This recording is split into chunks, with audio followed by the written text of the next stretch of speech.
Welcome to the municipality of Ubay, the milk capital of Bohol.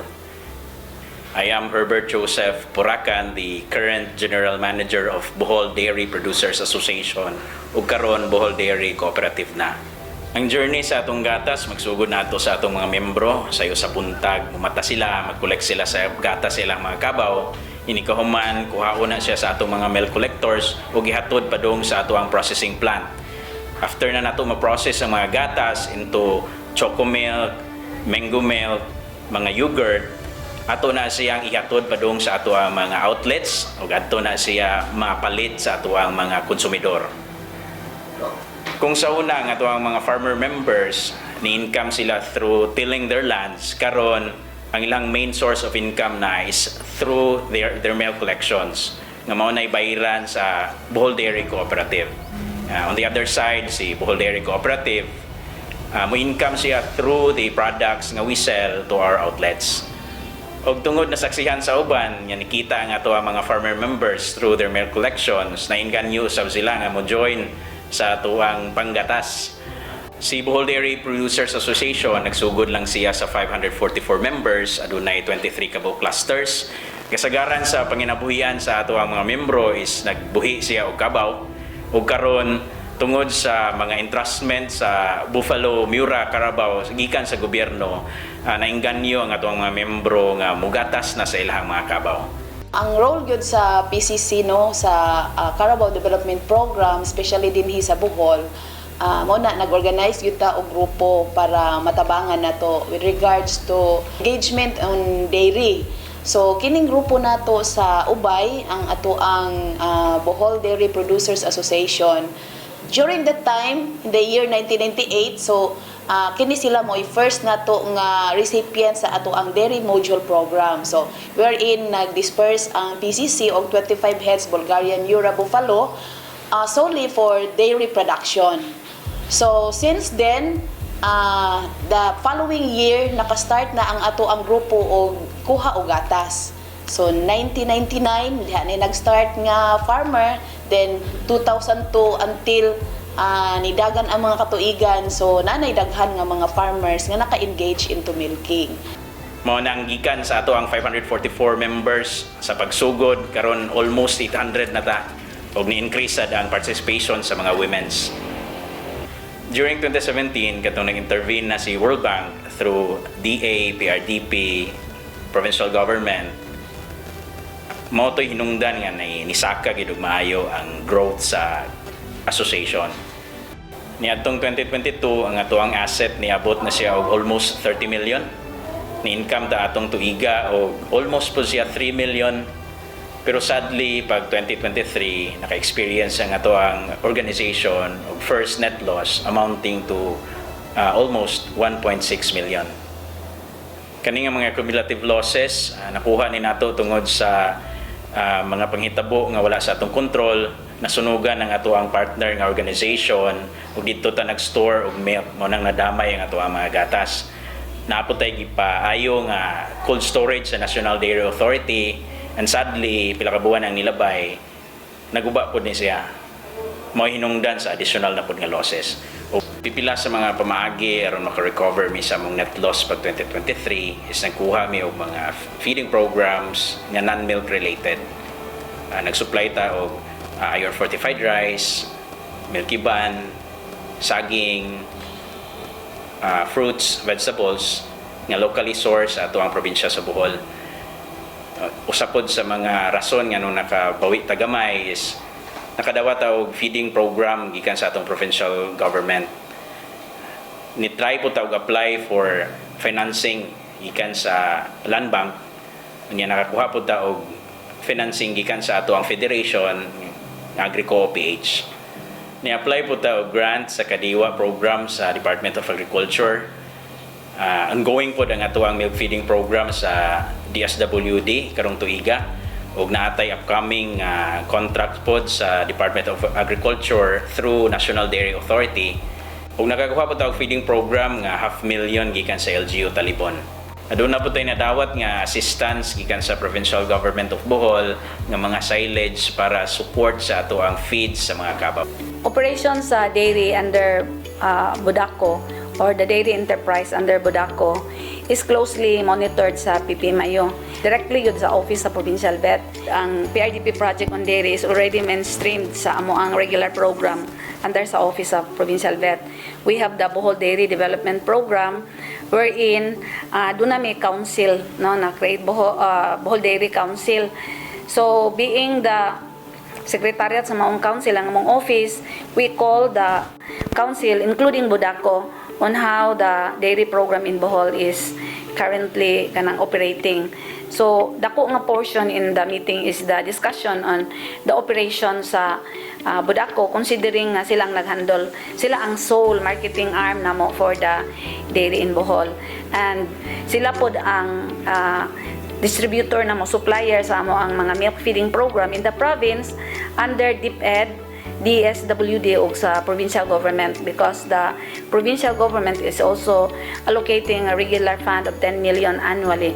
Aside from we learned kanang how the Budaco is doing sa ilahang supply operation, kung kaya ba nila, we also encounter sa ilang mga problema kay bawo po ni sa ilang mga kakuwangon, and then especially during budget hearing tungod kay bawo may sa ilang mga kuwang, we incorporated those kanang mga kuwang nga makaya sa province, especially kung naa siya sa amo ang PCIP.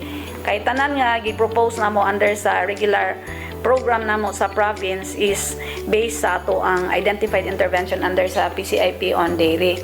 So katong mga musulod nga pwede namong intervention on the production kay wala man ay funding sa PRDP and production, so mostly dito ni sulod ang province. So ang future plan nato no para sa grupo, tungod kay naa magutay challenge nga na-encounter no sa dairy enterprise, especially sa time nga daghan ta og production unya minus ang ato ang demand. So naatay gipatukod karon nga retort facility building. So including ana ang equipment nga ato ang paliton. Hopefully this year ma-procure nato ang maong equipment, and hopefully next year na nagyud tay production of sterilized milk. Kay implementation sa ato ang feeding with the SWD and DepEd na adyo demand on sterilized milk, especially sa mga far-flung schools nga walay kuryente, wala sila'y freezer. So ang gusto sa DepEd is sterilized milk ang isupply.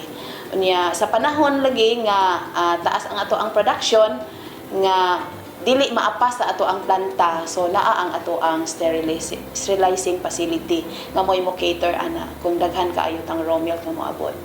So another is naatay himuon nga monitoring sa mga dairy boxes, kay since ang ato ang co-op nanad ni sila duha ka dairy box naa sa ICM o diri sa Ubay, and partner nga implementation sa dairy box sa Carmen sa near sa Chocolate Hill. So naatay unit gani sa PCC National Office nga nagtutok yun ana.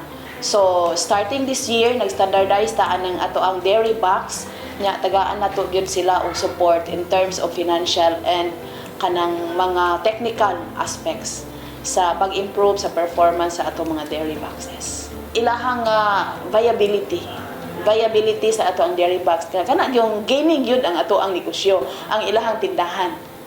Dili lang kay tindahan nga basta lang nga ingon ana sila, but naa-joy income nga mosulod para sa grupo. Upipila sa atong mga lakang nga gibuhat para mapalambo pa ang atong kooperatiba, padayon ta nga nagi-coordinate sa mga national agencies para ma-program og maayo ang mga feeding programs aron ma whole year round na siya ug dili magdungan-dungan sa katapusang bahin sa tuig. Ay kaduha, nangita po ta og mga private partners or entities nga nanginahanglan og bulk nga mga raw milk. Ay katulo, naglaom ta nga matukod na gyud ang atuang retort facility para ma-extend ang shelf life sa atuang gatas through sterilization nga adunay na ipundo gikan sa Philippine Carabao Center. O ikaupat, naghandom yun mi nga maka-establish mi og spray dryer, kaya ron aduna na may powderized milk puhon, karon dili na kayo problema nga magdaghan og surplus ang ato ang production, kay pwede naman siya mulungtad og dugay.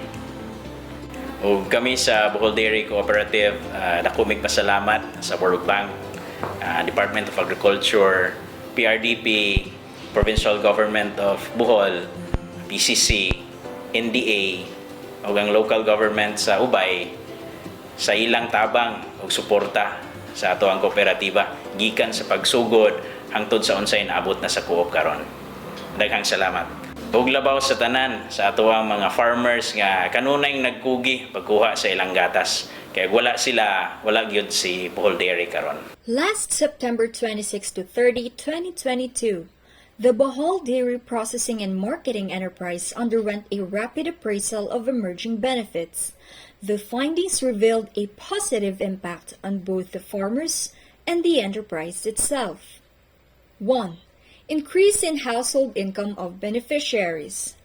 Firstly, there was a substantial increase in household income for beneficiaries. The findings revealed a 30.7% surge in on-farm income among respondents in Bohol, driven by the robust dairy and farming sector, complemented by various crops and livestock. 2. Increase in value of marketed outputs. The implementation of the enterprise led to a noteworthy 64.9% rise in the value of marketed outputs. 3. Jobs generated. The expansion and modernization of Bodaco operations also generated employment opportunities, with the workforce expanding from 19 to 28 post-project implementation. 4. Increase in membership and women participation. Improved incomes among existing members prompted a significant influx of new dairy farmers into the cooperative, resulting in a 23.41% increase in membership from 2016 to 2021, with a notable 25.65% rise in women's participation, highlighting the project's commitment to gender inclusivity. 5. Increase in enterprise income. Additionally, there was a remarkable transformation in the enterprise income, escalating from 20,794 pesos in 2016 to 598,097 pesos in 2021. Furthermore, the project facilitated the diversification of cooperative products, introducing buffalo dairy-based items such as processed milk, milk buns, and cakes, thereby expanding market presence and revenue streams.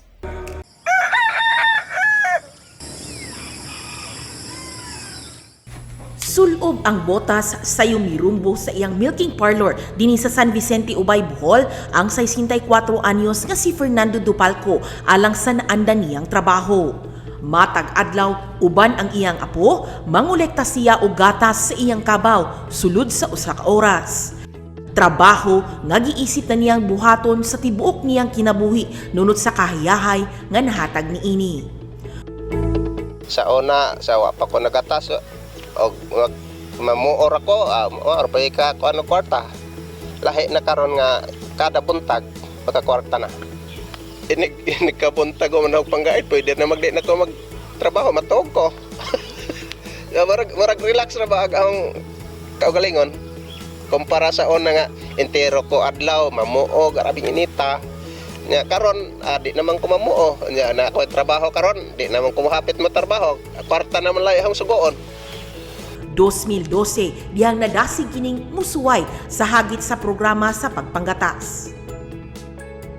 Di man tuod sayon ang nahimong pagsugod apan matud niya ang naasoy nga desisyon ang hingpit nga miusab sa dagan sa iyang kinabuhi karon. Ilabi na human maabagi sa Philippine Rural Development Project kun PRDP ang industriya sa dairy sa Ubay nga mibukas sa kahigayunan nga mahimong regular na ang ilang kita. Pag-abot sa PRDP, dako na jud og kalahian kay kada buwan man may magbayad na. So kada buwan makakwarta na. Kumpara sa una nga upat ka man ka buwan o sa may makakwarta mo hapit pa gani mo 5. Unya sa nadugay na kay kuan man lagi sa Bodaco, kuan nga kaduha na bayad ag gatas para nga di na kaayo kuan ag farmer. Di na maglisod. Si Dupalco usa sa mga giila nga top milk producers sa Ubay Northeastern Dairy Breeders Association. Mutumod siya og di mo menos 4 ka litro sa gatas matag adlaw. Gani ang kanhi usa ka kabaw kaniadto niabot na karon ngadto sa 12 ug naglaraw pa kini nga magdugang og laing upat. Sama ni Dupalco na bag-o usab ang kinabuhi ni Grace Boyles, mulupyo sa San Jose Mabini, Bohol, gumikan sa pagpanggatas. Gawas sa nakapalit kini og mga kabtangan ug ubang gamit sa pagpanguma, nakatabang pa siya sa pagpatungha sa iyang mga pag-umangkon.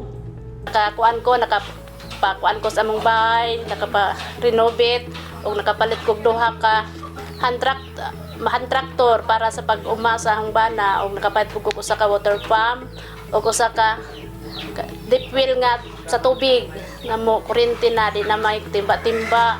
Nakapalit ko kog grip, nakapalit kog washing ug usa ka kanang kantahanan sa hangbana.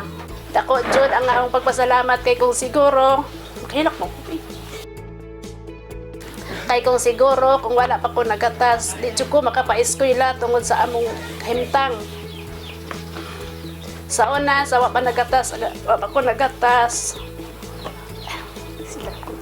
Agahong trabaho sa hangbana, isa ra ka operator sa galingan ang iyang porsyento 10% ra mao jud nay tinuod og bukusog lang ang kita kung ting-ani pero pag ting dili ting-ani wa jud mi kita gamay ra kuwang ra jud kayo.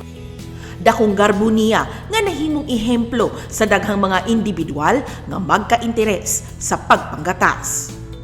Ang kalampusan sa mga dairy farmers sa Ubay, kalampusan usab sa mismong patigayon nga nagpaluyo kanila samtangan unom ka lungsod sa Bohol ang magsuplayan og gatas ngadto sa Budaco. Laraw karon sa Budaco ang mamahimong leading milk producer sa Kabisayan.